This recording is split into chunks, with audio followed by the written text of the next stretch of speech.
7월의 마지막 주 화요일입니다.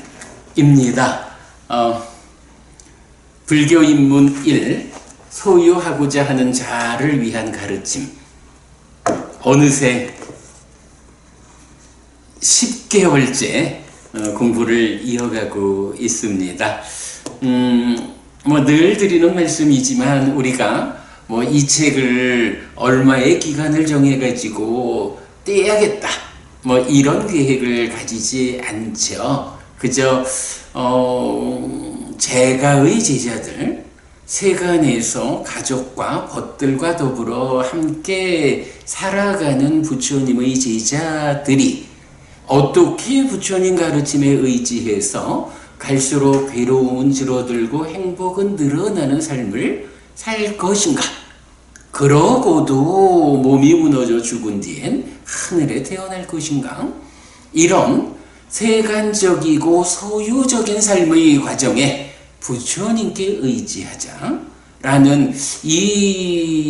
이런 목적을 가진 경들을 모아서 이 책을 만들었기 때문에 굳이 정해진 기간 동안에 책을 끝내자 이렇게 하기보다는 얼마의 시간이 걸리든 이런 주제의 경들을 우리가 좀 상세하게 용례를 파악하고 의미를 이해하는 그런 시간으로 공부해 가자라고 하다 보니까 작년 10월부터 시작을 했기 때문에 오늘로써 꼭 10달을 채웁니다.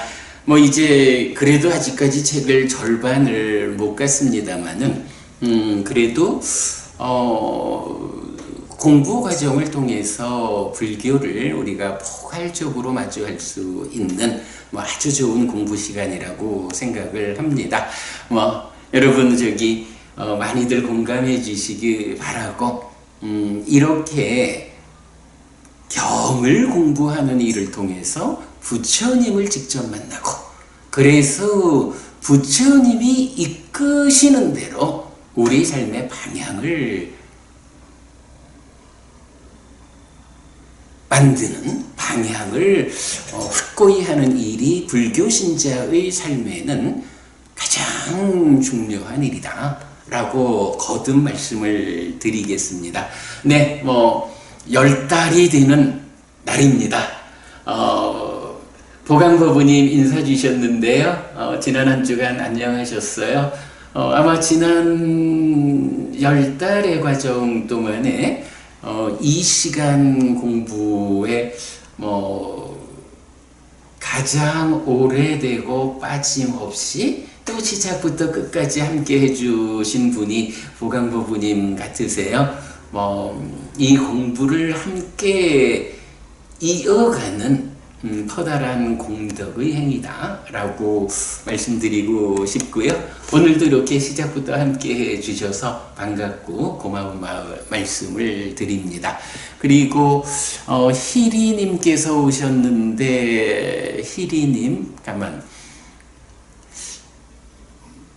어떤 분이실까? 요즘 제가 얼마 전에 찾아뵙고 커다랗게 도움을 받고 오신 우리 스님도 희리라고 아이디를 하나요?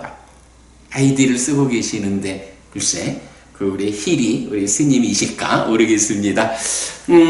네, 어쨌든 이렇게 인사드리고 공부 시작하도록 하겠습니다. 먼저 지난주 수업 보고 간단히 좀 읽어보고 오늘 수업 진행하도록 하겠습니다.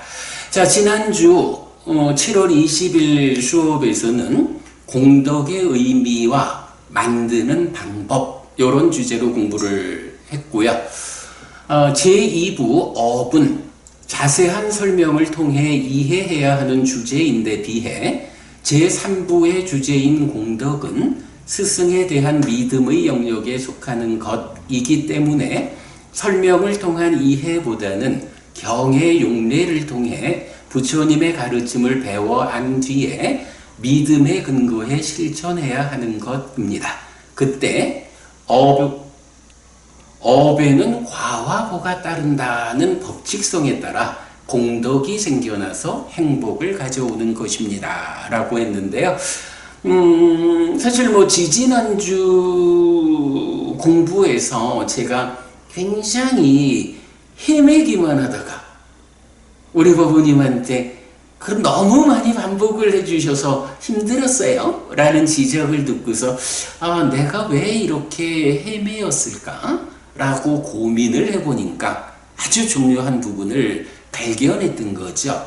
우리가 제2부에서 공부한 행위, 즉 업을 개괄한 그 공부에서는 업이라는 것이 무엇고 우리 삶에서 어떻게 의미를 가지는가? 업에 대해서는 교리적으로 물론 인문서적이기 때문에 업을 더 심도 있게 접근하지는 않으려 했지만 그래도 우리가 산다는 거, 행위한다는 거 그것이 업이다 라고 하는 이 입장을 감안할 때 부처님은 업을 어떤 관점에서 서술하시는가? 이 부분을 많은 경을 모아서 자세히 설명을 하고 그런 설명 과정에서 업이란 이런 것이구나. 이러한 업에 대해서 우리가 어떠한 실천을 해야 하는가? 네, 이런 부분을 정말로 놓치지 않고 상세히 이해를 해야 하는 공부 주제였던 거죠. 그런데 거기에 비해서 지금 우리가 시작한 제3부의 주제인 공덕, 이 공덕은 말하자면 스승에 대한 믿음의 영역에 속하는 것이다. 아니 내가 정말로 보시를 하면 5개를 지니면 수행을 하면 공덕이 생겨납니까? 이렇게 질문하면 사실은 높은 수행에 의해서 삶을 더 잘 보완할 수 있는 그런 수행자가 아닌다면은 이런 질문에 답을 할 수가 없어요. 그럼 그 답을 우리가 어떻게 알아야 합니까? 바로 업에 대한 자세한 설명의 과정에서 우리가 공부한 업에는 과와보가 따르는 것이다 라는 이런 측면으로 접근해서 정말로 업에는 과와보가 따르는 것일까?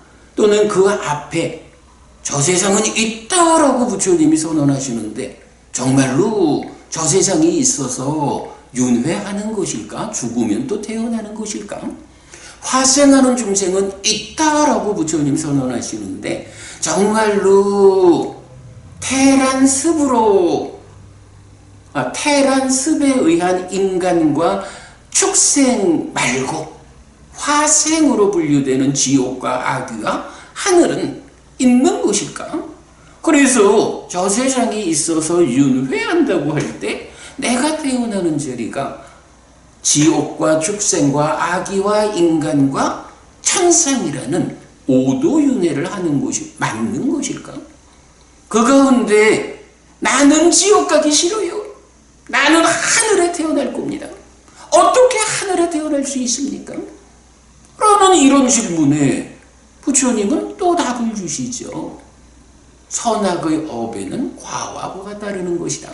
업에는 과와보가 따르는 것이어서 과도보도 괴로움이고 지옥으로 이끄는 힘을 가지는 대표적으로 10악업을 피하고 과도보도 행복이어서 하늘로 이끄는 힘을 가지는 10선업을 적극 실천하는 이런 방법이 그대가 저 세상이 있기 때문에 윤회한다. 죽으면 태어나야 한다. 그 가운데 태어날 자리가 지옥과 축생과 악귀와 인간과 천상의 5갈래가 있는데 거기서 지옥은 가지 않아야겠고 하늘은 하늘에 태어나야겠다라면 어찌 해야 합니까? 무슨 방법이 있습니까? 라는 이 질문에 대해서 부처님이 그러므로 그대가 보시라는 개념도 포함이 되고 오계라는 개념도 포함이 되죠. 그래서 십선업을 적극 실천하는 삶을 살아라, 행위를 해라, 업을 지어라. 그러면 십선업이라고 하는 이 업이 가지는 과와 보의 법칙성, 그 힘에 의해서 그대가 하늘에 태어날 수 있다. 이렇게 답을 주시는 건데, 문제는 이런 부분이 해피스님 죽어봤습니까? 죽어보니까 저 세상이 있습니까? 저 세상이 있다고 확인하고 해피스님은 윤회를 말합니까? 이런 질문에 대해서 우리가 무슨 답을 할 수 있겠어요? 여기에서 우리가 그 개념을 제시했죠. 스승에 대한 믿음의 영역에 속하는 것들이 있다.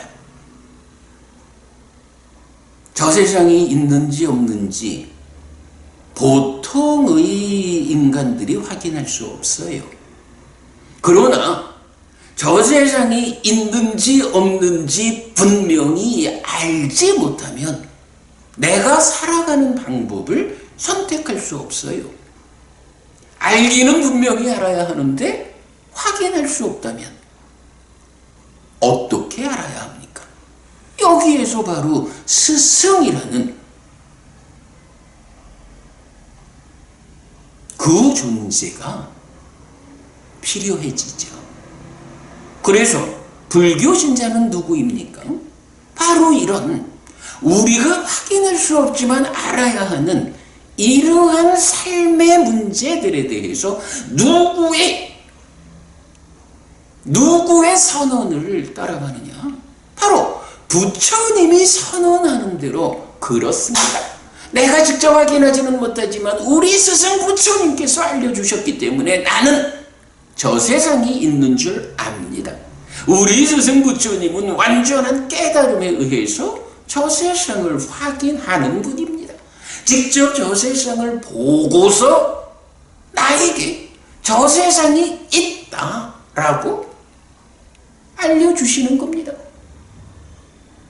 이렇게 스승께서 가르쳐 주시는 대로 삶의 어떤 측면을 보는 사람, 이런 사람이 불교신자죠.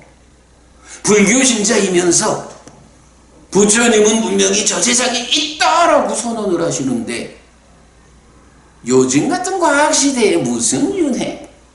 이러면서 단묘를 주장하는 사람들, 그 사람들의 스승은 누굴까? 부처님께서 이렇게 저 세상이 있다라고 분명히 선언하는데도 불구하고 그저 과학자들의 입장을 따라서 저 세상 없다, 죽음은 끝이다, 이렇게 삶을 보는 사람들이 불교신자일까? 그의 스승은 부처님인가? 암흑의 과학자인가?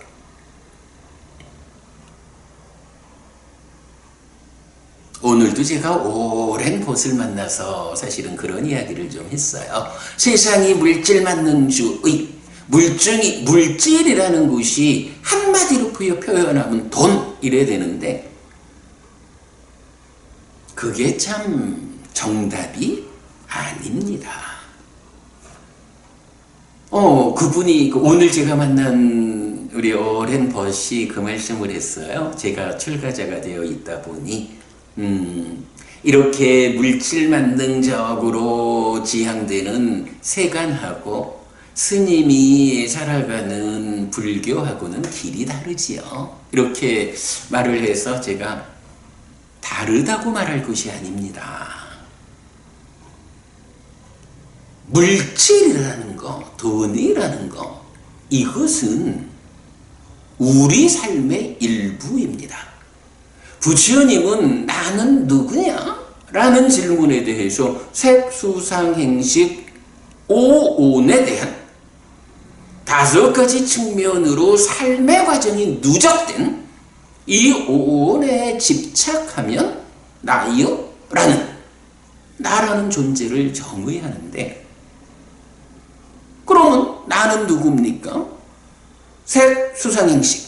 쉽게 말하면 물질과 물질 아닌 것, 이것의 조합이 함께 해서 내가 구성되고, 불교는 이러한 나의 삶을 설명하는 가르침이기 때문에 물질 영역, 자연과학, 물질, 돈, 이런 영역을 불교와 다른 길이라고 말하지 않아야 합니다. 자연과학은 물질 만능의 사회는 오직 물질의 영역에서 삶을 보기 때문에 제한적이고, 불교는, 부처님 가르침은 그 물질을 포함해서 물질 아닌 것으로의 수상행, 그리고 식까지 이렇게 나를 구성하는 모든 영역에 대해서 삶을 설명하기 때문에 불교 안에 물질이 있습니다. 자연과학, 물질, 만능, 돈, 이런 부분도 그것이 나에게 행복을 줄 것인가, 괴로움을 줄 것인가 라는 측면에서 나의 삶을 구성하고, 그러기 때문에 물질과 불교가 다른 길이다라고 말하지 않아야 합니다. 물질보다 더 포괄적이고 넓게 삶 전체를 불교는 설명하기 때문에 다른 길이 아니라 물질을 포괄하는 삶 전체를 설명하는 가르침이 불교입니다. 제가 이제 그렇게 이야기를 했죠.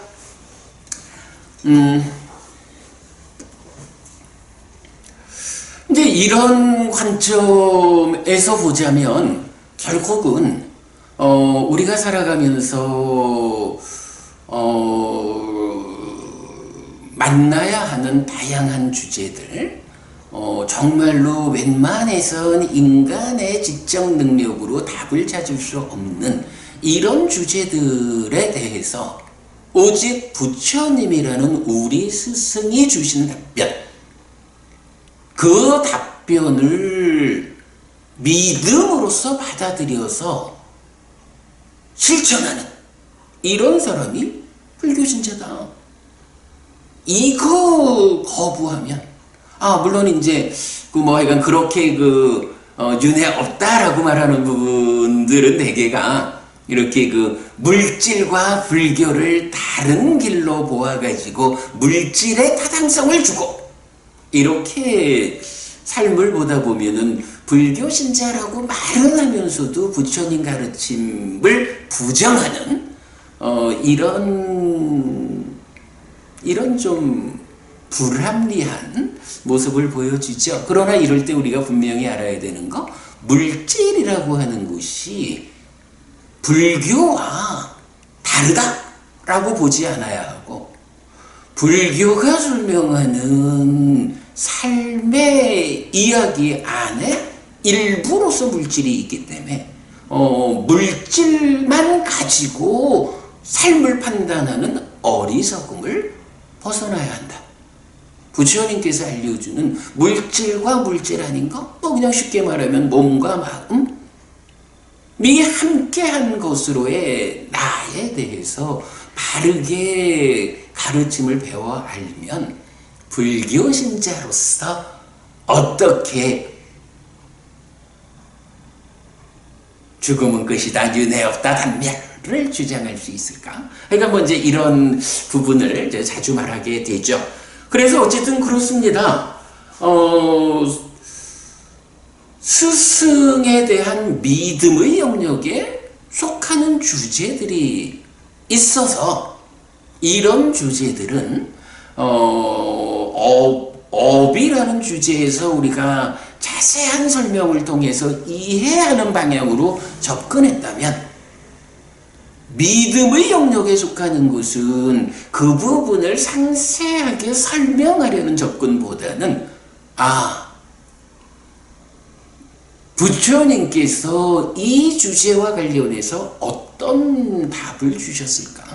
라고 경을 통해서 그에 해당하는 가르침을 배워 알고 실천하는 것이 불교 신자의 바른 신행이다. 이제 이런 부분을 제가 보게 된 거죠. 이렇게 믿음의 측면에서 배워 알고 실천하는 쪽으로 접근해야 하는 공덕이라는 주제를 지지난주에는 제가 미처 그 부분을 보지 못하고 업처럼 상세한 설명을 하고자 이렇게 접근을 하다 보니까 많이 헤맸던 거지요. 그래서 사실은 이제 우리 법부님이 그런 부분을 지적을 해주셔서 제가 이 책을 공부해가는 과정에서 아주 중요한 한 포인트를 찾아낼 수 있었죠. 네, 그래서 이제 지난주 수업에서 제가 그 부분을 이제 앞으로 공덕이라는 이 주제의 공부 방향은 어찌 돼야 하는가 하는 이야기를 충분히 좀 설명을 드렸고요. 이제 그 설명에 이어가지고 이제 교재를, 그러니까 책을 읽어 나갔는데 이제 그 내용을 이제 좀 정리해 보면 이렇습니다. 첫째로는 공덕, 뿐야라는 이 말의 개념을 보았죠. 그래서 공덕의 개념 1번, 행복을 가져오는 것이다. 죽을 때 가져가는 것이다. 저 세상에서의 버팀목이 되는 것이다. 요 세 가지로 공덕이라는 게 무엇요? 라는 부분을 설명했죠. 자, 다시 말씀합니다. 그러니까 공덕이라는 것은 공덕이 뭔데? 라고 누가 물으면 그저 이렇게 답변하시면 되죠. 공덕은 첫째로 행복을 가져오는 것이야. 두 번째는 공수래 공수가 모르는 사람 얘기고 죽을 때 가져가는 것이 있어. 공덕과 악덕, 죄악 이렇게 되는데 어쨌든 공덕 이것은 죽을 때 가져가는 것이야. 그리고 세 번째가 이렇게 가져가는 것 중에 죄악이라는 것은 다음 생에서의 나의 삶을 흔들지만 이렇게 죽을 때 가져가는 것으로의 공덕은 저 세상에서의 나의 삶의 버팀목이 된다. 이렇게 세 가지로 공덕의 개념을 제가 설명을 드렸죠. 자, 그러면서 그 대표적인 몇 가지 경을 좀 소개해 드렸는데 첫째는 뿐냐니 까이라타 수카와하니 라고 해서 행복을 가져오는 것인 공덕을 지어야 한다 라고 두 바라문경 1번을 소개해 드렸고 같은 경에서 사는 동안 공덕을 지은 것이 죽은 자에게 행복이 된다. 그 다음에 인색경이라는 경에서는 인색한 자가 두려워하는 배고픔과 목마름은 이 세상과 저 세상에서 어리석은 그에게 닿습니다. 예, 이런 세 가지 경전 말씀을 이제 올려드렸어요. 근데 제가 이렇게 이제 올려놓고 또 가만 생각을 해보니까 이런 생각이 들어요. 여러분 요 말씀 한번 잘 좀 들어보셔요. 한국 불교가 이렇게 부처님 살아서 직접 설한 가르침을 공부하게 되기 이전에 물론 지금도 이제 공부하는 사람들 말고 많은 분들은 그런 방법으로 절에 가고 있지만 절에 가면 이제 부적이라는 걸 쓰잖아요. 그래서 부적을 글쎄 그게 산스크리트어를 그렇게 쓰는 건지 잘 모르겠어요. 하여간 알아볼 수도 없는 어떤 표식으로 부적을 써서 주거든요. 그러면 그 부적을 귀히 여겨가지고 잘 접어서 지갑 속에도 넣고 다니고, 이 부적의 힘이 나에게 애군을 막아줄 거예요. 내가 원하는 일을 성취해 줄 거예요.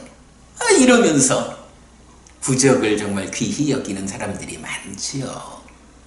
제가 이렇게 공덕의 개념을 대표하는 것으로 세 개의 문장을 적으면서 딱 그 생각이 드는 거예요. 여러분, 바로 이런 문장. 자, 행복을 가져오는 것인 공덕을 지어야 한다. 부처님 말씀이에요. 사는 동안 공덕을 지은 것이 죽은 자에게 행복이 된다. 부처님 말씀입니다. 인색한 자가 두려워하는 배고픔과 목마름은 이 세상과 저 세상에서 어리석은 그에게 닿습니다. 부처님 말씀이에요. 이런 말씀들을 잘 적어가지고 마치 앞선 분들이 부적을 받아가지고 잘 접어서 지갑 속에 넣고 다니듯이 바로 이러한 말씀을 잘 적어가지고 거의 접어서 지갑 속에 넣고 다니면서 늘 그렇습니다. 공덕이라는 것이 있습니다. 행복을 가져오는 것이고요. 죽을 때 가져가는 것이고요. 저 세상에서의 버팀목이 되는 것입니다. 그래서 부처님은 행복을 가져오는 것인 공덕을 지어야 한다라고 말씀하셨고요. 사는 동안 공덕을 지은 것이 죽은 자에게 행복이 된다고 말씀하셨어요. 인색한 자가 두려워하는 배고픔과 목마름은 누구에게 옵니까? 이 세상과 저 세상에서 어리석은 그에게 닿습니다. 잘 적어서 고이 접어서 지갑 속에 넣은 이 부처님 말씀 한 문장이 내 마음속에 살아있는 한 그러한 말씀이 나를 보호해주고 나를 향상된 삶으로 이끈다. 어떻습니까, 여러분? 지금 제가 드린 이 말씀에 공감하실 수 있을까요? 정말로 부적처럼 고이 적어서 지갑 속에 챙겨야 하는 말씀들. 자, 그런데 하여간 그 업에 대해서는 우리가 상세히 이해하는 공부를 해야 했다. 거기에 비해서 스승에 대한 믿음의 영역에 속하는 주제 중에 공덕이 있다. 그러면 이 공덕과 관련한 것은 이해 이전에 많은 경들을 통해서 부처님이 어떤 삶이 공덕이 되는 삶이라고 알려주셨는지 열심히 배워 알아가지고 그대로 실천해야 하는 것이 불교 신자의 바른 신행이다. 이 부분을 분명히 한다면 이제 여러분도 약간 이 책에서 제가 굉장히 많은 용례들을 제시하고 있으니까 책이 있는 분은 책에서 마음에 드는 문장 몇 개 정말 여러분 직접 적으시든지 타입으로 치시든지 정성껏 적어가지고 호의 적어서 지갑 속에 놓고 다니면서 매일매일 마음에 되새기는 이런 일을 하면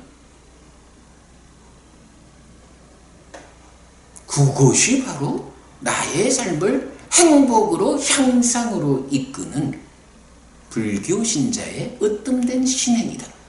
이런 부분 꼭 좀 여러분 공감하시고 실행해 보시기 바랍니다.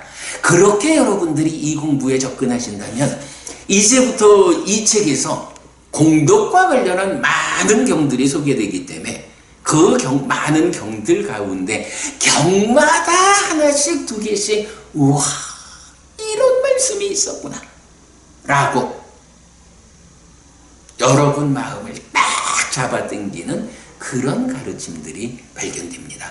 그 중에 여러분 원하는 만큼 잘 적어서 고이 적어서 지갑 속에 팍 끼워서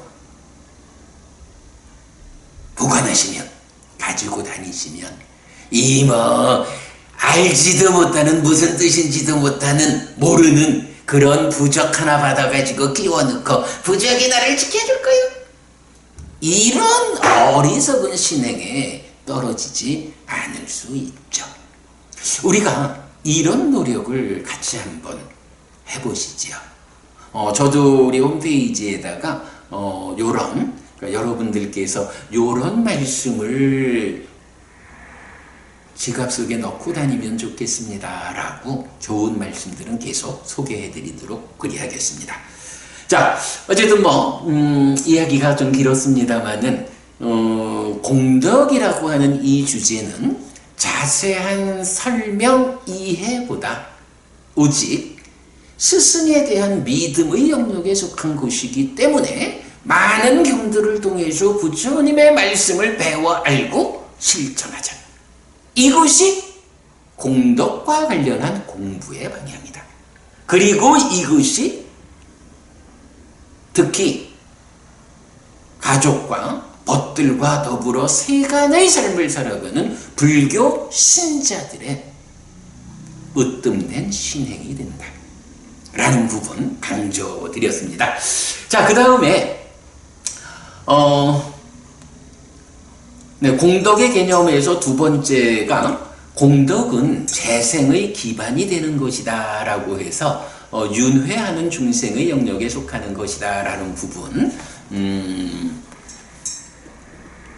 그 커다란 마근의 경을 통해서 소개해 드렸는데 그렇게 우리가 이해를 하기로 하고요. 그랬을 때 이제 요쪽에서도 두 개의 경을 소개해 드렸죠. 자, 죽을 때 가져가는 것이다 라는 이 내용으로 사랑하는 자 경에서 이 세상에서 인간은 공덕과 죄악의 두 가지를 행하니 참으로 그것이 그에게 자신의 것이고 그것을 가지고 간다. 마치 떠나지 않는 그림자처럼 그것이 따른다. 이 이야기였대요. 우리가 이 비유는 많이 아는 거죠. 그림자처럼 뒤따르는 것.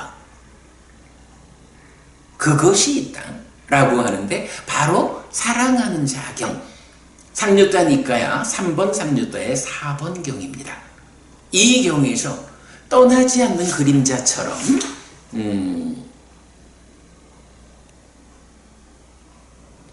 떠나지 않는 그림자처럼 그것이 따른다. 요 표현. 어쨌든 공덕과 죄악의 두 가지를 행하는데 그걸 가지고 간다.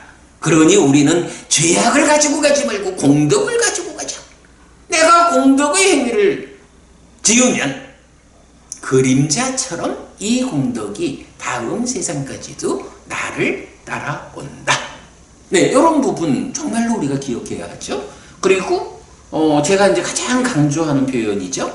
공덕은 저 세상에서 존재들을 위한 버팀목이 된다. 제가 이건 여러 번 반복하고 있지만 중생이 윤회한다라는 이러한 삶을 보통 고해, 괴로움의 바다라고 표현하잖아요. 우리가 깨달아서 윤회에서 벗어나기 이전까지는 이 괴로움의 바다에 빠져서 사실은 허우적대고 있죠. 이럴 때 어떤 사람은 지푸레기라도 좀 잡을 수 있으면 좋겠다. 고통스러운 삶을 사는 사람이 있는가 하면 어떤 사람은 비록 바다에 떨어져 있기는 하지만 커다란 뗏목을 하나 만들었어. 뗏목 덕분에 웬만한 흔들림은 내가 이겨낼 수 있어. 어떤 사람은요, 아예 항공모함 같은 커다란 배를 하나 준비했어. 항공모함이라는 버팀목이 나를 받쳐주니까, 아이고, 비록 내가 괴로움의 바다 중생으로의 삶을 살고 있지만, 그래서 늙어야 하고 죽어야 하는 일을 반복하고 있지만, 그러나 그 삶의 과정에서 나는 웬만한 조금만 흔들리면은 흔들리지 않아. 이런 삶을 사는 사람도 있는 거죠. 여러분, 내가 지푸라기 하나라도 붙잡고 싶은 이런 삶을 사는 사람으로 태어나야 하느냐? 뗏목 하나는 갖췄어. 심지어 나는 항공모함을 하나 만들어놨거든. 다음 생을 위해서 나는 어떤 준비를 할 것인가? 이 부분 놓치면 안 됩니다. 그래서 제가 이건 공덕의 개념을 바로 이런 경들 때문에 행복을 가져오는 것이다, 죽을 때 가져가는 것이다, 저 세상에서의 버팀목이다, 나는 항공모함은 하나 만들어 갈 거야, 이런 생각 놓치지 말자라는 부분 강조드리고요. 자, 그 다음에 이제 큰 2번으로 공덕을 만드는 방법이라고 해서 첫 번째는 보시가 공덕을 만드는 방법의 기본이죠. 그래서 인색과 방일 때문에 보시를 하지 않습니다. 공덕을 바라는 자, 아는 자는 베풀어야 합니다. 이렇게 나오고요. 그 다음에 두 번째로 세 가지 공덕행의 토대가 있다라고 해서 보시와 계와 수행, 이렇게 나오고요. 그 다음에 세 번째로는 불법성 삼보에 대해 귀의하는 것, 그리고 확실한 믿음을 갖는 것, 그리고 계와 보시와 지혜를 갖추는 것. 근데 이때 지혜를 갖춘다라는 것이 그대로 수행이기 때문에 세 가지 공덕행과 연결되는 이제 이런 부분을 지난주까지 공부를 했습니다. 자, 이게 제가 워낙이 그 중요한 주제, 공덕과 관련해서 우리가 하여간 정말 놓치지 않아야 하는 주제여서 지난주 수업 내용을 오늘 40분이나 걸려가지고 또 반복을 해드렸는데, 네, 그래도 여러분 하여간 놓치지 않아야 합니다. 자, 다시 정리하자면 업이라는 주제, 제2부죠. 업이라는 주제는 자세한 설명을 통해서 우리가 이해해야 하는 이런 주제라면, 공덕이라고 하는 제3부의 주제는 스승에 대한 믿음의 영역에 속하는 것이다. 그래서 우리가 많은 경들을 통해서 부처님의 말씀을 확인해서 배워 알고 실천하는 것이 불교 신자의 모범적인 신행이다 라는 부분 강조해 드렸고, 공덕이라는 것이 어쨌든 행복을 가져오는 거, 죽을 때 가져가는 거, 저 세상에서의 버팀목이라는 거, 이런 말씀 드렸고, 오늘 제가 하여간 새롭게 제가 고민하다가 생각한 거죠. 바로 이러한 경전 말씀들을 잘 적어서 부적처럼 고이 접어서 지갑 속에 챙기는, 그래서 늘 이러한 말씀을 되새기면서 살아가는 것이 모범적인 불교 신자의 삶이고, 그때 나의 삶이 행복해지고 향상한다. 이 부분을 오늘 제가 강조 해드렸습니다. 자, 지난주 수업 복습 여기까지 했고요. 이제 이어지는 진도를 좀 나가보겠습니다. 자, 책에 255쪽이 됩니다. 255쪽. 오랜만에 참 제가 다시 좀 소개를 해드릴까요? 화요일 저녁에 진행하는 불교 입문 1 소유 읽고 보충하기 수업, 지금 이 시간이죠. 이 시간에는 이 책을 읽고 보충하는 시간이기 때문에 이 책이 필요합니다. 저희 홈페이지 오시면 책을 구매하는 방법이 안내되어 있고, 또 법우님들 가운데는 책을 한 권 사는 것도 좋지만 기왕이면 해피스님한테 한 권 선물 받았으면 좋겠다 라는 분께서는 저한테로 연락을 주셔요. 우리 홈페이지에 연락 방법이 있거든요. 그러면 저도 기쁘게 여러분들의 공부를 도와드리기 위해서 책을 선물해 드리겠다라고 다시 안내하고요. 자, 이제 255페이지 진도를 나가겠습니다. 자, 일단 우리가 공덕과 관련해서 그 공덕의 개념 그리고 공덕을 만드는 방법 두 가지 주제를 앞서 보았습니다. 이제 오늘은 세 번째 주제로 복전과 보시받을 만한 자입니다. 여기서 복전이란 말은 복에 바치다, 복받이란 말이고요. 보시받을 만한 자, 다키네이아라고 하는 이제 파알리 원어를 갖는 말인데, 쉽게 말하면 내가 보시를 한다, 오계를 지킨다, 수행을 한다. 크게 보면 공부를 한다. 이런 공덕의 행위를 짓는데 내가 행하는 이런 공덕의 행을 통해서 공덕이 생겨나게 되죠. 그러면 그 공덕이 행복을 가져오는 건데 이 공덕이 내가 어떤 행위를 하느냐에 따라서 동일한 크기로 공덕이 생겨나는 것일까? 아니면 주목해야 됩니다. 아니면 내가 행하는 공덕 행의 크기는 동일하더라도 누구에게 이 행위를 하느냐, 누구에게 보시의 공덕행을 행하느냐에 따라서 이 사람에게 보시했을 때 생겨나는 공덕의 크기하고 이 사람한테 보시했을 때 생겨나는 공덕의 크기가 다르다면, 이게 다르다면 여러분, 누구한테 보시하는 것이 우선일까요? 이 여러분, 공덕이라는 개념에서 정말 놓치면 안 되는 주제 하나가 또 바로 이거예요. 누구에게 보시해야 하는가? 누구에게 하는 보시가 커다란 공덕을 가져오는가? 이럴 때 우리가 이제 이어서 보시와 관련한 많은 경들을 소개하니까 이어서 계속 나올 건데, 이제 경에서는요 보시의 청정이라는 개념이 나와요.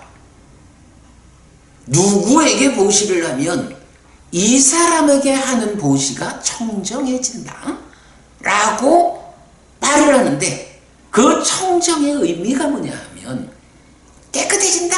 이렇게 우리가 볼 수 있지만 그것의 의미는 뭐냐 하면 바로 내가 하는 공덕의 행위로, 공덕의 행위를 통해서 생겨나는 공덕의 크기를 뻥튀기를 해주는 이런 사람이 있다는 거예요. 내가 이 사람한테 공덕의 행위를 하면 요만큼의 공덕이 생겨나는데, 똑같은 공덕의 행위를 이 사람한테 하면 이 사람에게 한 공덕의 행위를 통해서 생겨나는 공덕의 크기가 빵튀기가 되어가지고 임원해준다면, 이건 여러분 이기적이다 아니다 이런 측면이 아닙니다. 현명하냐 아니냐의 측면에서 나는 누구에게 보시할 것인가, 공덕의 행위를 실천할 것인가. 현명한 사람이라면 당연히 뻥튀기 해주는, 보시를 청정히 해주는 그런 사람한테 보시를 해야지요. 바로 그런 의미가 복전, 복의 밭이에요. 밭이라는 게 뭐예요? 씨앗을 뿌리면 그 씨앗이 움터가지고 무럭무럭 자라나서 커다란 결실을 맺는 것, 열매를 맺는 것, 이게 밭이잖아요. 복의 밭이다.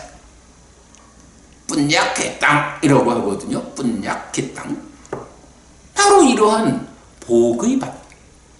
내가 공덕의 행위를 하면, 달리 말하면 공덕의 씨앗을 뿌리면 그 씨앗을 싹 틔워가지고 커다란 열매를 맺어주는 이러한 공덕의 밭, 복의 밭이 있다는 거예요. 그게 누구냐? 다퀴네이용 보시받을 만한 자인데, 바로 보시받을 만한 자인 그분들에게 우리가 보시를 하면 그분들의 그 보시받을 만하다라고 하는 그 존재 상태가 바로 나의 보시를 뻥 튀게 해준다. 내가 뿌린 공덕의 행위, 그 복의 씨앗을 복의 밭이 되어가지고 싹 틔워가지고 커다란 열매를 맺어준다. 이런 개념이거든요.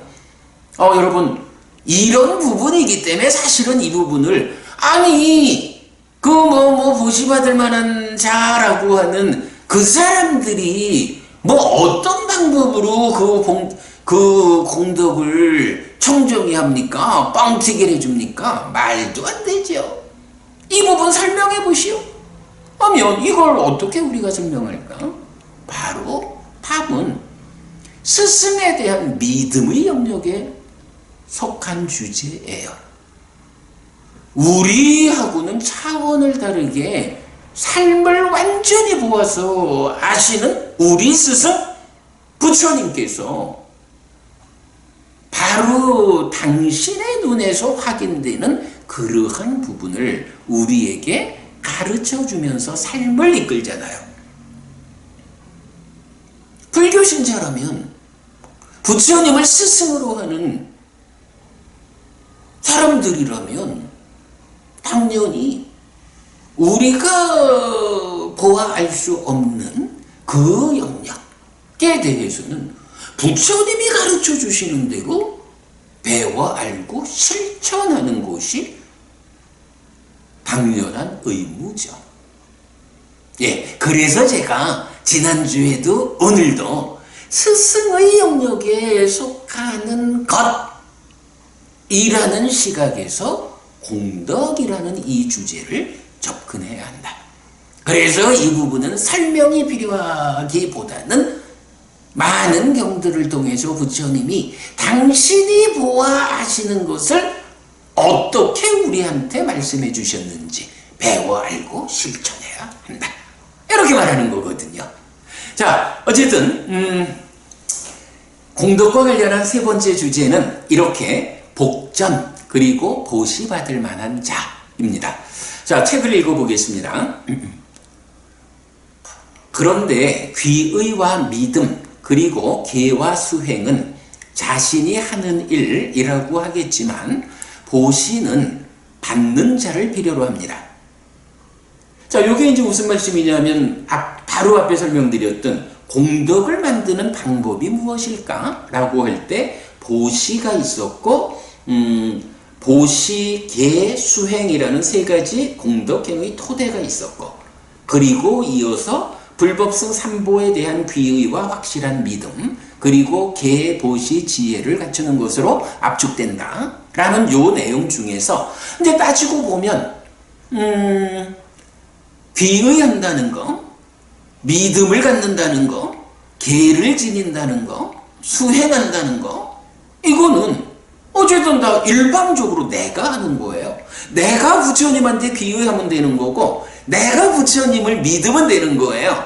내가 오계를 지니고 살아가면 되는 거고, 내가 공부하는 거예요. 교학과 수행이라는 이런 모든 일들이 나의 일이거든요. 그런데요, 그 중에, 그러니까 공덕을 만드는 방법 중에 한 가지, 뭔가요? 보시라는 것은 이건 나 혼자의 일이 아니야. 이건 관계의 문제야. 보시는 내가 누군가를 위해서 베풀어야겠다. 내가 이거를 누군가에게 주어서 누군가를 위해서 내 거를 베푸는, 주는 일을 함으로써 보시의 공덕행을 실천해야겠다라고 하는데 받아줄 사람이 없으면 어찌 되나? 받아줄 사람이 없으면 누구한테 줘? 누군가 받아줄, 뭐 사람이든 짐승이든 뭐 오도의 누구든 받아줄 존재가 있어야 내가 보시라는 행위를 할 수가 있죠. 바로 그 부분입니다.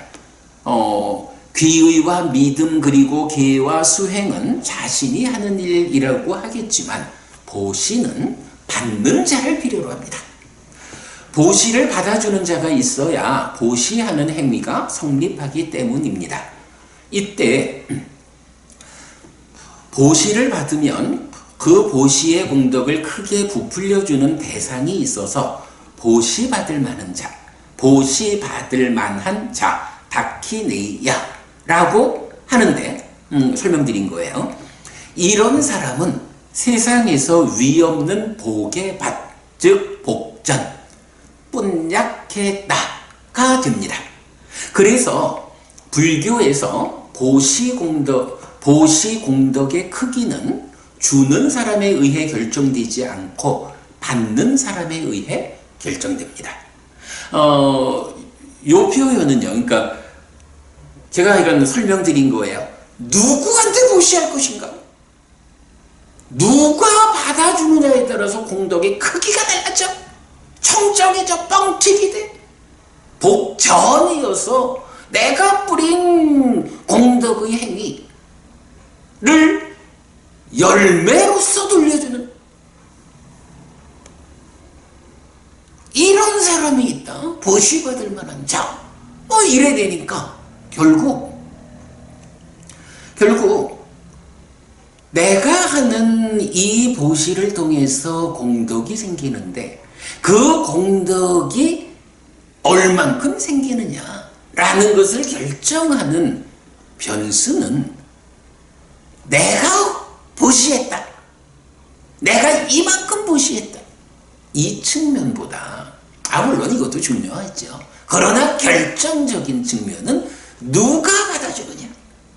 요 부분이죠. 뒤에 가면 이게 이제 사실은 그 보시받을 만한 자라고 해서 이제 뒤에 보겠지만은 이 깨달음의 영역으로 접근한 성자님들이 이제 보시받을 만한 자 이래 나오는데 제가 볼 때는 이렇게 성자여서 보시의 공덕을 뻥튀기 해주는 복전이 되는 분들이 내 보시행의 공덕의 크기를 키워준다라는 게 이제 경에서 늘 말씀하시는 건데, 그러나 이제 하여간 뒤에 우리가 보시와 관련한 경들을 보다 보면 이제 설명드리게 될 거예요. 근데 요런 점도 있잖아요. 내가 빵이 하나 있어요. 근데 이 빵이, 이 빵을 내가 먹어서 배부른 것도 좋지만, 내가 적당한 만큼 배도 부른데, 이걸 내가 더 먹어가지고 아이고 배불러 이래야 하는 게 좋을까? 아니면 이 빵을 누군가에게 내가 베풀어서 보시함으로써 공덕을 짓는 일이 좋을까? 이렇게 생각할 수 있죠? 그러면 그야말로 식탐에 떨어지지 않는다면 당연히 내가 충분히 먹을 만큼 먹었고, 그러고 이거 남아있는 빵을 또 이 혀가 부르는 힘에 끌려가지고 내 입에 넣는 게 옳겠어? 필요한 사람을 주지. 이러는 게 당연히 타당하죠. 그런데 베풀자 주자라고 할 때 누구에게 줄까?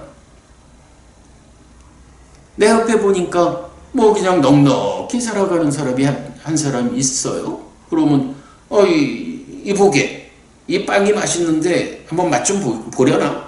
이래 해서 그 넉넉한 사람한테 빵을 나눠줘도 이게 보시예요. 베푸는 행위예요. 공덕의 행위예요.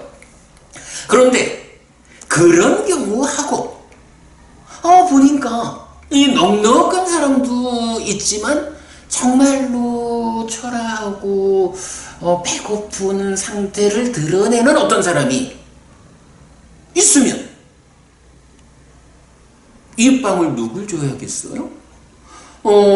넉넉한 사람, 배고프지 않은 사람한테 그 빵을 주면 참 맛있네, 고마워. 이런 정도의 필요성이 있겠죠? 그러나 이렇게 배고픈 사람, 빵 한 쪽만 있으면 이 배고픔을 면할 수 있는, 생명을 유지할 수 있는, 뭐 사람이든 짐승이든 마찬가지입니다. 그러한 사람에게 이 빵을 베푼다면 이 빵 한 개가 가지는 역할, 그 효과가 어느 쪽에서 크겠어요? 당연하지요. 이 굶주린 사람에게 그 배고픔을 모면해주고 생명을 유지시켜주는 이런 베품, 이런 보시가 당연히 그걸로 인해서 생겨나는 공덕이 더 크죠. 뭐 이런 게 우리가 일반적으로 누구에게 보시할 것인가? 의 측면에서 기준해야 되는 관점이 되고, 사실 뭐 요즘 우리 곁에서 이렇게 보시받을 만한 분들, 성자님들을 만날 수 없다는 게 현실이죠. 그러나 만약에라도 우리가 이 정말 부처님 살아서 직접 설한 가르침에 의한 공부가 이제 진행이 되면 우리 곁에도 이런 사상팔배의 성자님들 보시받을 만한 분들이 생겨날 수 있겠죠. 그래서 우리 곁에 있는 그분들이 계시다면 무엇보다도 먼저 그분들을 위해서 보시를 해야죠. 아이, 그러면 그 배고픈 자는 굶어 죽게 놔두고 그거 걱정 안 하셔도 돼요. 내가 보시받을 만한 이 성자분께 보시를 올리면 그분이 받았다가도 아구 저기 어려운 사람이 있구나, 저기 배를 굽는 사람이 있구나 하면 그분이 그분에게 그 빵을 돌려주는 거죠. 걱정 안 하셔도 되고요. 내가 할 수 있는 일은 정말로 나의 공덕행을 뻥튀기 해주는 이런 보시받을 만한 분을 만날 수 있다면 그분께 보시하자. 그것이 보시받을 만한 분이 현재 세상에 없어서 우리가 만날 수 없다면 이제 누구에게 보시할 것인가? 내가 베푸는 이 한 덩이의 빵을 누가 먹는 것이 더 큰 효과를 가져오는가? 이렇게 보아서 우리가 베푸는 일, 보시할 자리를 찾는다면 나로서는 바른 신행을 하고 공덕을 크게 짓는 거고, 사회의 측면에서 보면 정말로 필요한 분들이 소외되는, 이런 그 소외된 곳에 있는 그분들의 배고픔을 면케해주고 그들의 생명을 연장해주는, 국가가 미처 챙기지 못하는 일을 우리가 직접 하는, 이렇게 보시의 자리를 찾는 곳이 맞는 일이죠. 어디에 보시할 것인가? 자, 이런 측면 때문에 하여간 이래요. 그래서 불교에서 보시 공덕의 크기는 주는 사람에 의해 결정되지 않고 받는 사람에 의해 결정됩니다. 뭐 뒤에 이제 경을 더 소개해 드릴 거고요. 자, 그 다음에 제가 점을 찍고 안구따라 니까야 세세모음의 41번 있음경을 소개해 드렸어요. 세 가지가 있을 때 비구들이요, 믿음이 있는 좋은 가문의 아들은 큰 공덕을 쌓는다. 어떤 세 가지인가? 첫째, 믿음이 있을 때 비구들이요, 믿음이 있는 좋은 가문의 아들은 큰 공덕을 쌓는다. 둘째, 보시할 것이 있을 때 비구들이요, 믿음이 있는 좋은 가문의 아들은 큰 공덕을 쌓는다. 셋째, 보시받을 만한 분들이 있을 때 비구들이요, 믿음이 있는 좋은 가문의 아들은 큰 공덕을 쌓는다. 이런 세 가지가 있을 때 비구들이요, 믿음이 있는 좋은 가문의 아들은 큰 공덕을 쌓는다 라고 해요. 자, 이제 믿음이 있는 좋은 가문의 아들 이랬는데, 여기서 좋은 가문의 아들이란 표현은 부처님 가문에 속한 우리를 말하는 거예요. 내가 부처님의 아들이죠. 부처님을 어른으로 하는 좋은 가문에 내가 속해 있죠. 그래서 보통 제경에서는 이제 출가자와 관련 출가자를 표현할 때 이제 이 표현을 많이 쓰고 그러나 일단은 기본적으로 부처님 가문이라는 이 좋은 가문에 속한 우리들이 바로 좋은 가문의 아들이에요. 그리고 좋은 가문의 아들로서 나는 우리 가문의 어른인 부처님에 대해서 믿음이 있어. 이제 이 표현이 믿음이 있는 좋은 가문의 아들이고 그들은 큰 공덕을 쌓는데 세 가지가 있을 때에 큰 공덕이 쌓아진다 라고 말하면서 그 세 가지가 뭐예요? 첫째가 믿음이요. 둘째가 보시할 것이 있어야 돼. 그죠? 베풀 것이 없을 때 베풀 수 없죠. 세 번째, 보시받을 만한 분들이 있어야 돼. 내가 바로 이 주제입니다. 스승에 대한 믿음의 영역에 속하는 것이 공덕이라는 이 주제이기 때문에 스승에 대한 믿음 없이 에이구 내가 보시를 한다고 해서 내가 오계를 지닌 삶을 산다고 해서 내가 교학 더하기 수행이라는 이 공부를 한다고 해서 나한테 공덕이라는 게 생길까? 이런 의심을 가지면 스승에 대한 믿음의 영역에 속하는 이 공덕이라는 주제에 접근이 안 되는 거예요. 그렇기 때문에 큰 공덕을 쌓기 위한 조건 세 가지가 첫 번째가 믿음인 거예요.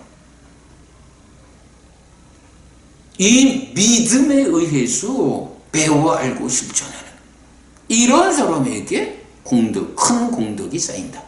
그리고 내가 열심히 일해가지고 어쨌든 나의 삶을 유지하면서도 더해서 다른 생명들을 위해서 베풀 거리를 확보하는 것. 불교 신자가 가난하게 살아야 된다. 불교 신자가 무소유의 삶을 살아야 한다. 이 부처님은 그런 말씀 안 하셔요? 정당한 방법에 최선의 노력을 얹어서 부자 되라 라는 것이 부처님이 제가의 신자들을 위해서 알려주는 가르침이에요. 법다운 재물 이렇게 표현되거든요. 어제는 불교 신자는 정당한 방법에 최선의 노력을 얹어서 부자가 돼야 됩니다.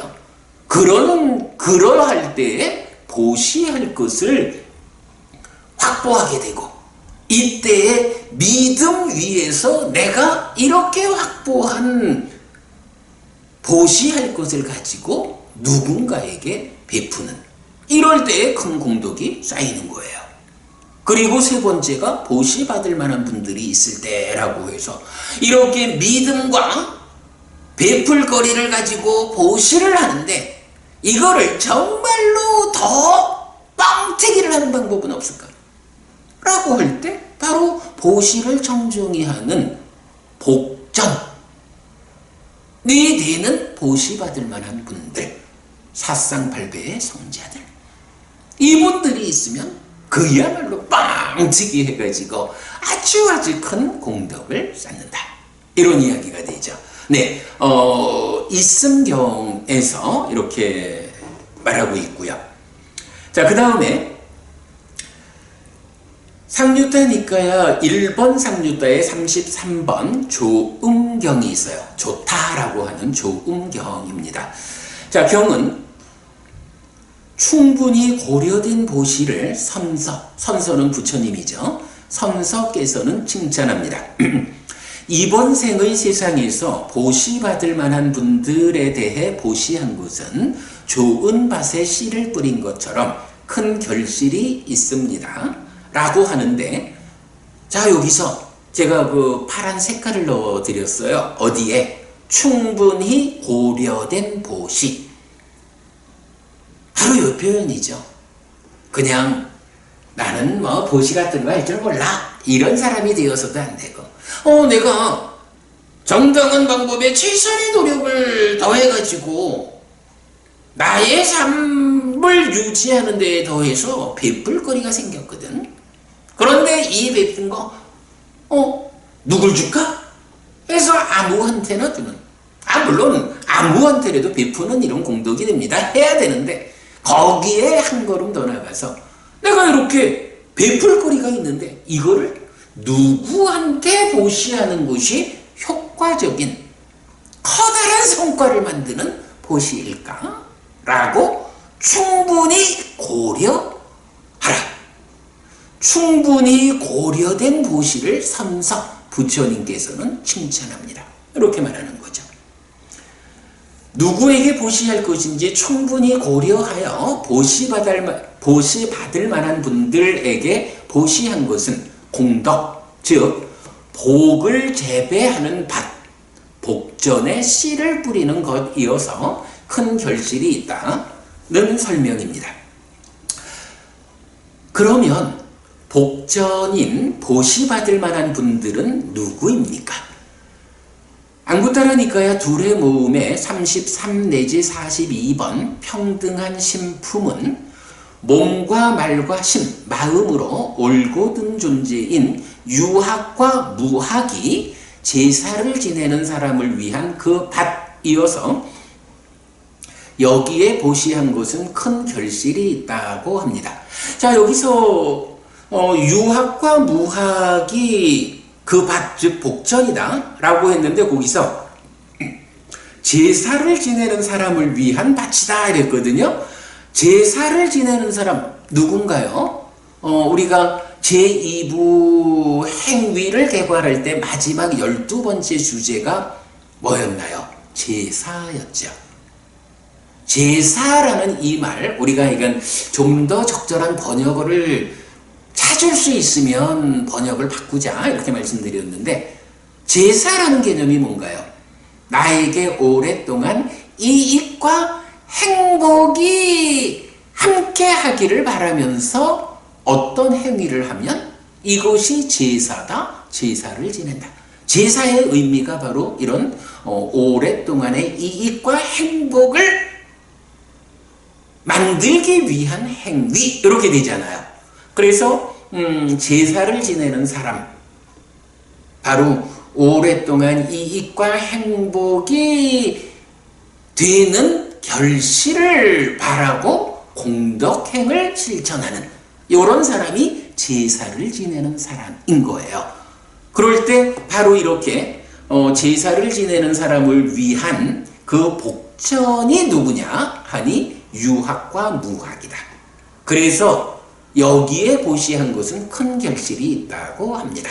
유학과 무학이라는 성자들에게 보시하는 것, 달리 말하면 복전이고 보시받을 만한 자에게 보시하는 것이 오랫동안의 이익과 행복을 위해서 공덕행을 짓는 사람, 달리 말하면 제사를 지내는 사람, 그를 위한 복전이다 이렇게 말하죠.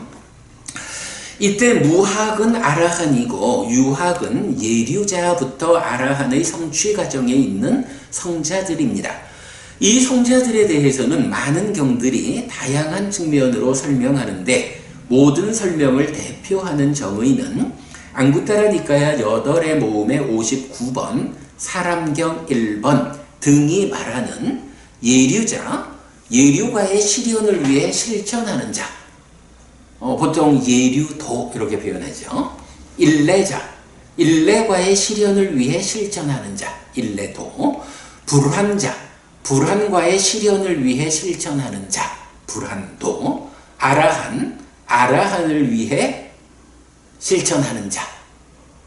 8이 돼야 되는데 이렇게 해서 예류자, 일례자, 불환자, 아라한이라는 네 쌍이고 거기에 그 과정에 있는 분들까지 하면 예류도 예류자, 일례도 일례자, 불환도 불환자, 그리고 예류도 아라한도 아라한. 이럴 때 이제 뭐 각각의 그러니까 예류자는 뭐 예류과 이렇게 도와 과로 이렇게 이제 설명을 하죠. 이렇게 해서 네 쌍이고 8물이다 라고 해서 이제 보통 사쌍팔배의 성자라고 하는 뭐 중요한 교리 용어가 나타나죠. 그래서 이렇게 사쌍이고 8배의 구성 상태를 보여줍니다. 그리고 이분들 가운데 출가자가 의지처인 상가입니다. 라고 해서 진지하게 수행하는 세존의 제조드린 상가 내지 이 세상에 위없는 복전입니다. 라고 우리가 상가를 계속해서 기억하는 진행을 하는 거죠. 자, 그래서 어쨌든 이렇게 보시받을 만한 자, 복전인 자, 나의 공덕경의 결실을 뻥튀기 해주는 자, 그들이 누구냐라고 하니 바로 사쌍팔배의 성자다. 제2장 공덕 2 보시 12번 보시의 청정과 보시받을 만한 사람에서 자세히 설명하였습니다. 라고 아무래도 이제 뒤에 가가지고 이 부분 이와 관련된 경들을 다 이렇게 소개해 드리고 있어요. 312페이지에 있거든요.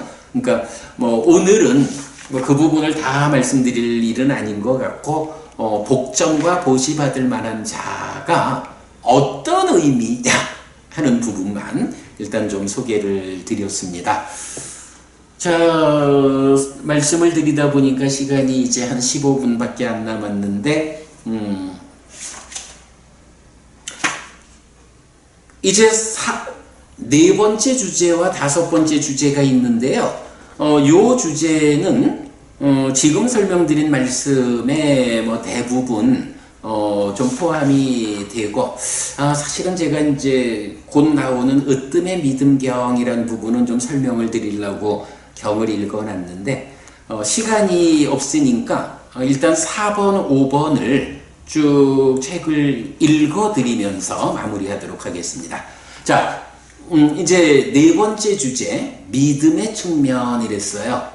앙구타라 니카야 세세 모음의 42번 세 가지 이유경은 이렇게 말해요. 비구들이요 세 가지 이유에 의해 믿음이 있고 분명함이 있는 자라고 알아야 한다. 어떤 세 가지인가? 1. 계를 중시하는 분들 보기를 좋아하고 2. 정법 듣기를 좋아하고 3. 인색의 오염을 떠난 마음으로 자유롭게 보시하고 손은 깨끗하고 주기를 좋아하고 다른 사람의 요구에 응할 준비가 되어 있고 베품과 나눔을 좋아하며 제가에 산다. 비구들이요 이런 세 가지 이유에 의해 믿음이 있고 분명함이 있는 자라고 알아야 한다라고 했어요. 여기서 이제 믿음이 있는 자는 샀다라는 말의 번역이고요. 분명함이 있는 자는 빠산나라는 말을 번역했는데 보통 이제 샀다라는 말은 믿음을 가진 자로 많이 나오는 말이고 빠산나라는 단어도 많이 나오는 단어인데 저는 이제 이 단어를 분명함이라고 주로 번역을 하는데 이 말은 그대로 분명하다라는 말이 무슨 의미냐 하면 확실한 믿음을 갖는다 이런 의미가 되거든요. 그래서 여러분 이제 그 다른 분들의 번역에 보면 요 빠산나는 확실한 믿음 이렇게 번역하는 경우를 많이 볼 수 있어요. 제가 약간 믿음이 있고 분명함이 있는 자라고 할 때 이 분명함이라는 원어가 빠산나 그래서 다른 분들은 확실한 믿음 이렇게 이제 번역하기도 한다라는 거 참고하시고요. 여기서 보면 하여간 누가 믿음이 있고 분명함이 있는 자인가? 누가 불교 신자로서 확실한 믿음이 있고 그 믿음에 대해서 분명함을 가진 사람인가? 라고 할 때 첫째가 계를 중시하는 분들을 보고 싶어 하는 거야. 둘째가 정법, 바른 법 듣기를 좋아하는 거야. 그리고 세 번째가 인색의 그 오염을 이렇게 나오는데 요게 이제 보시를 말하거든요. 그래서 보면 계를 중시하는 수행자들을 보기를 좋아하고 바른 법 듣기를 좋아하고 보시를 하면서 제가에서는 이런 세 가지를 갖춘 사람이 불교 신자로서는 믿음이 있다, 분명함이 있는 자다. 이렇게 이제 경이 말해주고 있어요. 그러니까 이제 이 부분도 역시 하여간 이 공덕과 관련해서는 어쨌든 스승에 대한 믿음의 영역에 있는 것이다 라는 요 부분을 배제하고는 접근이 어렵다 라는 거 다시 말씀드리고요. 한편 앙구타라 니카야 넷의 모음의 34번 으뜸의 믿음경 그리고 다섯의 모음의 32번 쭌디경은 으뜸 가는 법을 알기 때문에 으뜸 가는 분명함을 가진 자들, 위없고 보시받을 만한 자들 가운데 으뜸인 즉 부처님에 대한 분명함이 있는 자들, 발에어 가라앉고 행복하고 으뜸인 법에 대한 분명함이 있는 자들, 위없는 복전인 으뜸인 상가에 대한 분명함이 있는 자들에게 으뜸에 대한 보시를 행한 자들에게 으뜸 가는 수명과 용모와 명성과 존경과 행복과 힘이라는 으뜸 가는 복이 늘어난다. 으뜸에게 보시한 현명한 자, 으뜸 가는 법에 집중된 자, 신이 된 자나 인간은 으뜸을 성취하여 즐거워한다라고 하여 즉 요 두 개의 경이 라고 하여 불법승 삼보에 대한 분명함 즉 확실한 믿음을 가진 자와 불법승 삼보에 대한 보시를 행한 자들에게 으뜸 가는 복의 증대를 말합니다. 그러니까 기본적으로는 불법승 삼보에 대한 분명함 즉 확실한 믿음을 가진 자 그리고 불법승 삼보에 대해서 보시를 행한 자 이분들에게 으뜸 가는 복의 증대를 말한다 라고 말하는데 시간이 없고 이 경은 중요하고 제가 다음 주에 이 으뜸의 믿음경과 쭌디경 이 경은 경을 좀 직접 읽어드리면서 의미를 좀 설명해 드리도록 하고 오늘은 넘어가겠습니다. 이때 앙구타라 니카야 다섯의 모음의 38 믿음경은 세상에서 복전들은 복의 밭들은 계를 갖추고 믿음이 있는 사람과 교류한다고 하는데 믿음의 측면에서 연결된 의미를 알 수 있습니다. 어쨌든 이렇게 사상팔배의 성자들 이런 분들이 누구를 만날까? 라고 하면 세상에서 계를 갖춘 사람 제가 저 같으면 5계를 지니고 사는 사람 그리고 믿음이 있는 사람 그들과 교류한다 이렇게 말하고 있고요. 자 이런 믿음의 측면은 특히 공덕의 쌓음 뿐야비 산다의 측면에서 설명되고 확장됩니다. 이 측면 즉 공덕의 쌓음이라는 측면을 말하는 경들은 두 가지 형태를 가지는데 1. 공덕을 쌓고 유익을 쌓고 행복의 자량이 되는 것과 2. 공덕을 쌓고 유익을 쌓고 행복의 자량이 되고 하늘로 연결되고 보가 행복이고 하늘로 이끄는 것이고 원하고 좋아하고 마음에 드는 이익과 행복으로 이끈다입니다. 그러니까 사실은 이 공덕을 쌓는다라는 측면에서 아주 상세하게 길게 설명하는 경들이 있는가 하면 그 중에 앞에 부분만을 가지고 설명하는 경들의 두 가지 형태의 용례가 있다라는 거예요.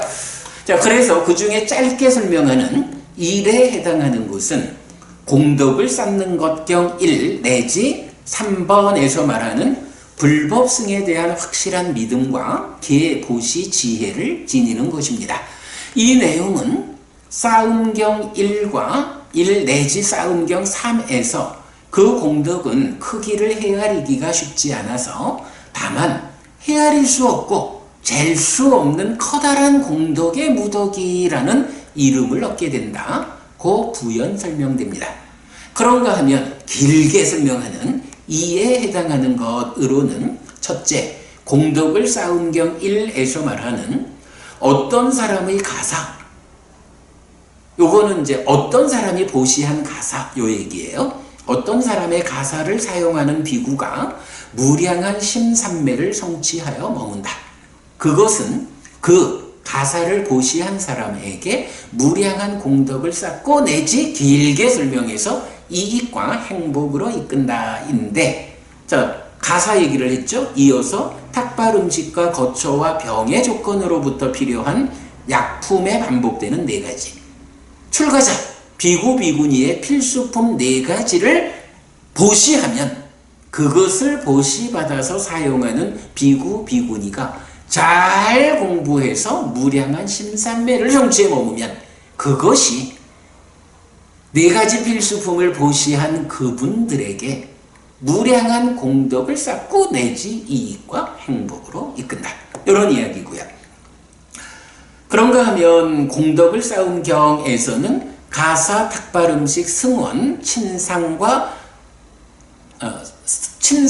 의자, 병의 조건으로 필요한 약품의 5가지에 적용되는데 그 공덕은 크기를 헤아리기가 쉽지 않다고 앞의경과 같은 형태로 설명됩니다. 근데 이거는 사실 같은 이야기죠.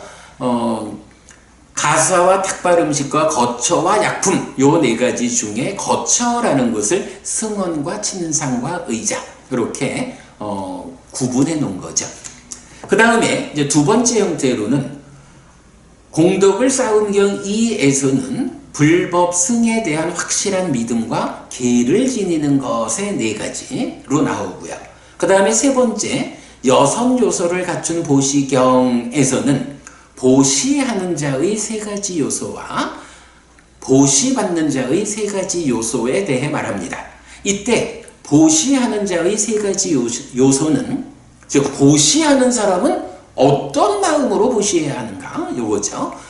보시로 인해서 먼저 기뻐하고 보시하는 심, 마음을 청정하게 하고 보시한 뒤에 즐거워하는 것이고, 역으로 보시받는 자의 3가지 요소는 탐이 없거나 탐의 제어를 위해 실천하고, 진이 없거나 진의 제어를 위해 실천하고, 치가 없거나 치의 제어를 위해 실천하는 것입니다.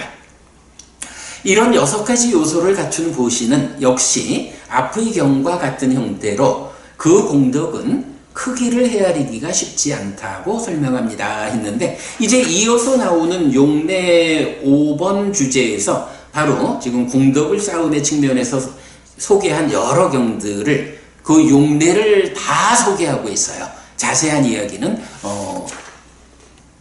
한두 주 지나야 될 것 같네요. 이제 그때 설명해 드리기로 하고요.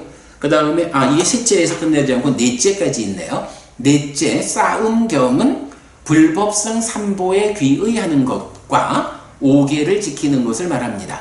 특히 5계에 대해서 5가지 보시라고 말하면서 생명을 해치는 행위로부터 피한 성스러운 제자는 무량한 중생들에게 두려움 없음을 베푼다.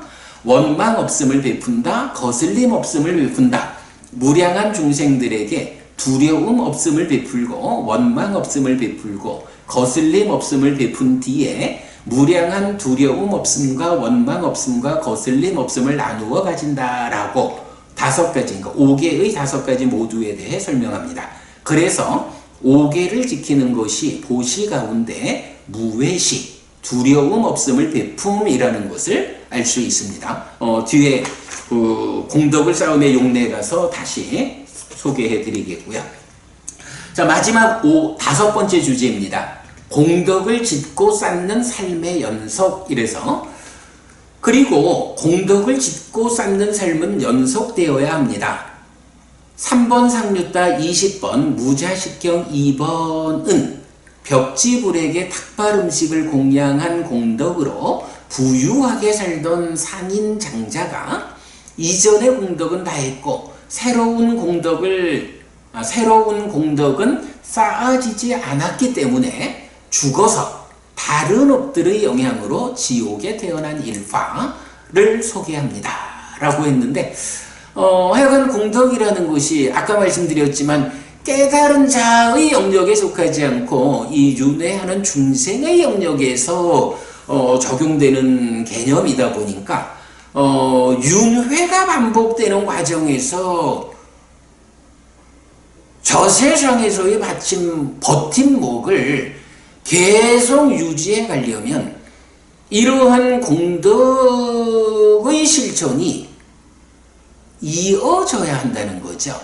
그런데 어떤 장자가 예전에 지어놓은 벽지불에게 탁발 음식을 공양한 이 공덕으로 부유하게 살다가 그 공덕이 다 되는 과정에 새로운 공덕을 더 쌓지 않았어.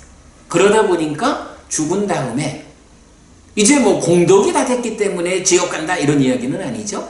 공덕의 힘이 있으면 다른 쪽에 문제가 좀 있어도 지옥 가는 것을 방어해 주는데, 방어해 주는 능력은 다 했는데 지옥으로 이끄는 다른 업들이 있으면 방어할 수 없으니까 그 힘으로 지옥으로 끌려가는 이런 부분을 설명하고 있고요. 이렇게 이 몸과 함께하는 삶은 죽음으로 끝납니다. 그러면 업에 따라 어디로든 가게 됩니다. 그러니 살아있는 동안에 공덕의 업을 지어야 합니다. 그 힘이 죽은 뒤 나의 삶을 이끌기 때문입니다. 중생들은 모두 죽을 것이니 삶은 참으로 죽음으로 끝나는 것이다. 여러분, 죽지 않을 자신 있는 분 없죠? 부처님 또 이런 말씀이에요. 그래서 공덕과 악함의 결실이 생겨나 업에 따라서 갈 것이니 악업 지은 중생들은 지옥으로 갈 것이고 공덕의 업 지은 중생들은 좋은 것으로 갈 것이다. 3번 상류타 22번 할머니경이고요. 요거 뒤에 그 용례 4에서 또 이제 소개됩니다. 근데 여러분, 이런 이야기는 또 어때요? 중생들은 모두 죽을 것이니 삶은 참으로 죽음으로 끝나는 것이다. 이 중생에 나는 포함되지 않을까? 여러분은 포함되지 않을까? 아니죠, 포함돼요. 그러니까 이건 나의 이야기예요. 그런 가운데 공덕과 악함의 결실이 생겨나 업에 따라서 갈 것이니 악업 지은 중생들은 지옥으로 갈 것이고 공덕의 업 지은 중생들은 좋은 곳으로 갈 것이다. 이런 글을 보면 이제 우리 어떻게 하자고요? 잘 적어서, 고이 적어서 지갑 속에 잘 보관하고 그저 틈나는 대로 회상하는, 그래서 나의 삶의 방향을 이끄는 이런 일을 하자라고 오늘 제가 앞에서 말씀드렸죠. 알지도 못하는, 의미도 모르는 엉뚱한 부적, 그것도 돈을 주고 사가지고 거의 접어서 지갑 속에 놓고 부적의 힘이 나를 지켜줄 거라고 안도하는 이런 어리석음으로 가지 말고 정말로 부처님께서 나의 삶을 이끄시는 이러한 말씀, 이러한 가르침을 잘 적어서 고이 접어서 지갑 속에 넣고 늘 회상하는, 늘 그 말씀을 기억하는 이 일을 우리가 해나갈 때 바로 그러한 가르침을 알고 기억하고 실천하는, 그렇게 삶을 이끄는 일을 통해서 나에게 공덕이 쌓인다. 갈수록 괴로움은 줄어들고 행복은 늘어난다. 삶은 향상한다. 그렇게 살다가도 죽은 다음엔 하늘에 태어난다. 오늘 여러분 공부해서 요거 놓치지 말자고요. 자, 시간이 됐네요. 근데 마지막 한 문단만 읽으면 끝나겠네요. 이런 서술 위에서 공덕과 관련한 4가지 주요 용례를 볼 수 있는데, 자, 제가 지금 이제 이 공덕 부분에 와서 지금 여러 이야기를 하고 있는데 그 중에 중요한 용례 4가지를 보자는 거예요. 그래서 두 바라문경이 말하는 유익을 만들지 못했고 선을 만들지 못했고 두려움으로부터의 피난처를 만들지 못했습니다. 무엇보다도 두려움으로부터의 피난처를 만들지 못했다. 부처님 방법을 알려주셔요. 이런 얘기죠. 요러한 문장을 가지고 있는 용례가 첫 번째고, 그 다음에 두 번째가 행복을 가져오는 것인 공덕을 지어야 한다. 계속 반복하는 이야기죠. 이 이야기의 용례. 그리고 세 번째가 때에 맞는 보시경 등이 말하는, 제가 강조했죠, 공덕은 저 세상에서 존재들을 위한 버팀목이 된다라는 요 문장을 담고 있는 경전들, 그 용례. 그리고 네 번째가 방금 본 공덕을 쌓음과 관련한 용례가 좀 많죠. 그 용례들. 이러한 주요 용례 네 가지가 있는데 이 많은 용례를 안구따라 니까야 7의 모음 62번 자애경으로 시작하여 네 가지 용례의 모든 경을 소개하였습니다. 라고 해서 이제 다음 장부터는 이 5가지 용례를 소개하고 있어요. 자, 오늘 굉장히 중요한 말씀 드렸는데 일단 다음 주에는 방금 말씀드렸지만 으뜸의 믿음경, 이 경은 아무래도 좀 소개를 해드리고 가야 할 것 같아서 다음 주 공부를 시작할 때 소개해드리겠고 그 경을 소개하고 나면 이제 다음 주부터는 이제 본격적으로 이 중요한 용례들의 경전 용례를 제가 소개하는 이런 공부로 넘어가겠습니다. 그러면 이제 정말 여러분, 이야, 부처님 말씀 중에 이런 말씀도 있었나? 이야! 라고 감탄에 감탄을 거듭할 그런 말씀들이 많이 나와요. 경을 보면서 우리가 감탄하는 기쁨, 아주 큰 기쁨이에요. 이제 여러분 우리가 그렇게 합시다. 이제부터 이렇게 보아갈 용례들 가운데 알고 싶은 그런 말씀들 잘 적어서 고이 적어서 내 지갑 속에 넣고 늘 회상하는 일을 통해서 우리가 공덕을 짓는 일, 그래서 삶을 향상으로 이끄는 일, 이런 일을 실천하는 모범적인 불자가 되자. 네, 오늘 이런 말씀으로 오늘 공부 마무리하도록 하겠습니다. 예, 4분을 좀 시간을 초과했는데 여러분 좋게 좀 이해해 주시기 바라고요. 네, 불교 입문 1 서유 읽고 보충하기 오늘 수업 이렇게 마무리하겠습니다. 네, 함께 해주신 여러분 고맙습니다. 오늘 공부 여러분들의 삶에 커다란 도움이 될 것이다 라고 말씀드리면서 인사드립니다. 고맙습니다.